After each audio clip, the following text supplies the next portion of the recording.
High আমি রূপম। এখন এই ভিডিওতে আমরা ইন্ডিয়ান সিনেমার বেশ কিছু আপডেটস দেবো। তো চলো আজকের ভিডিও শুরু করা যাক। আজকের প্রথম যেটা আপডেট সেটা হচ্ছে ভিকি কৌশল তৃপ্তি ডিমরি স্টারার ব্যাড নিউজ। এই ছবিটা কি বক্স অফিসে গুড নিউজ আনতে পারলো? গত সপ্তাহে যে দুটো ছবি এসেছে, দুটো ছবি ডিজাস্টার হয়েছে এবং এই ছবিটা নিয়ে একটা ক্রেজ ছিল। এই ছবিটা অ্যাডভান্স বুকিংয়ে মাল্টিপ্লেক্স চেন থেকেই 50,000 টিকিট সেল করতে পেরেছিল আগের দিন রাতের মধ্যে। তো এটা একটা ভালো সাইন ছিল। ছবিটা নিজের প্রথম দিনে 8,30,00,000 টাকার অ্যাপ্রক্সিমেটলি বিজনেস করেছে, যেটা বেশ ভালো সাইন এবং শনিবার রবিবারও ভালো কালেকশন করবে। যেরকম তেরি বাতো মে এসে উলঝা জিয়া বা ক্রু, এই ছবিগুলো যে বাজেটে নির্মিত এবং যেরকম কালেকশন করেছে, হয়তো এই ছবিটাও সিমিলার লাইনে কালেকশন করবে। দেখার এই ছবিটা কি বক্স অফিসে বড় সাকসেস পায়। আজকের পরবর্তী যেটা বিষয় সেটা হচ্ছে 2025-এর ভ্যালেন্টাইন্স উইকেন্ড একটা ছবি আসবে আমার খুব পছন্দের নায়ক শাহিদ কাপুরের, যেটার নাম হচ্ছে দেবা, যেটার জন্য আমি খুব এক্সাইটেড। গতকাল একটা লুক ছাড়া হয়েছে, শাহিদ কাপুরের লুকটা রিভিল করা হয়েছে এবং শাহিদকে কি লাগছে বস।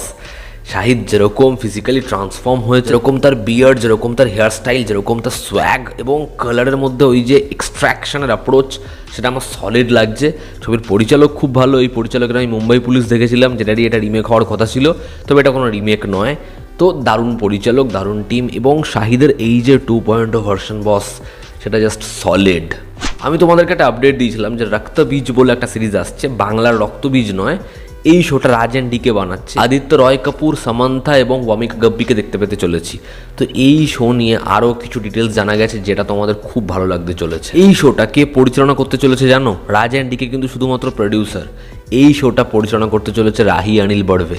সে কে? যে তুম্বা ডিরেক্ট করেছিল, হ্যাঁ তিনি এই শোটা বানাচ্ছেন এবং এই শোটার কাজ অলরেডি স্টার্ট হয়ে গেছে। অনেকটা সময় ধরে শোটা লেখা হচ্ছিল এবং আগস্ট থেকে এই শোটার শুটিং শুরু হবে। আমরা রাজ অ্যান্ড ডিকের তরফ থেকে আবার একটা ব্যাপক কিছু পেতে চলেছি বলাই যায়। পরবর্তী এবং অন্যতম বড় যেটা আপডেট সেটা হচ্ছে পুষ্পা 2 নিয়ে।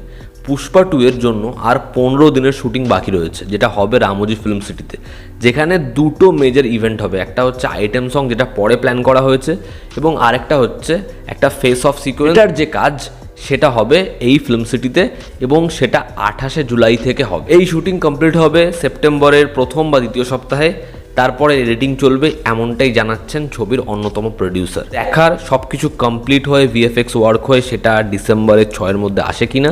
তবে সব কিছুই যেন খুব টায় চলছে, সব কিছুই যেন কাটায় ডিপেন্ড করছে কাজ যেরকম প্ল্যানিং ওয়াইজ সেরকমভাবে শেষ হয় কিনা। যদি না হয় তাহলে যেরকম আমরা জানি এই ছবিটা মুভ করবে আবারও। পরবর্তী যেটা আপডেট সেটা হচ্ছে অয়ন মুখার্জির ছবি ওয়ার 2, যেখানে আমরা ঋত্বিক রোশন এবং জুনিয়র এনটিআরের ফেস অফ দেখতে চলেছি। তো সেই ছবিটার 3rd শিডিউলের কাজ মুম্বাইতে শেষ হয়েছে এবং এই ছবিটার পরবর্তী শিডিউলের কাজ হবে কোথায়? রামোজি ফিল্ম সিটিতে।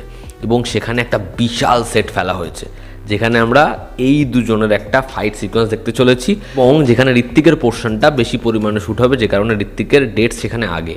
তো দেখার এই ছবির এই মেজর সিকোয়েন্সেসগুলো কীরকমভাবে অডিয়েন্স উপভোগ করে, দেখার ওয়ার 2 এর কাজ কবে শেষ হয়।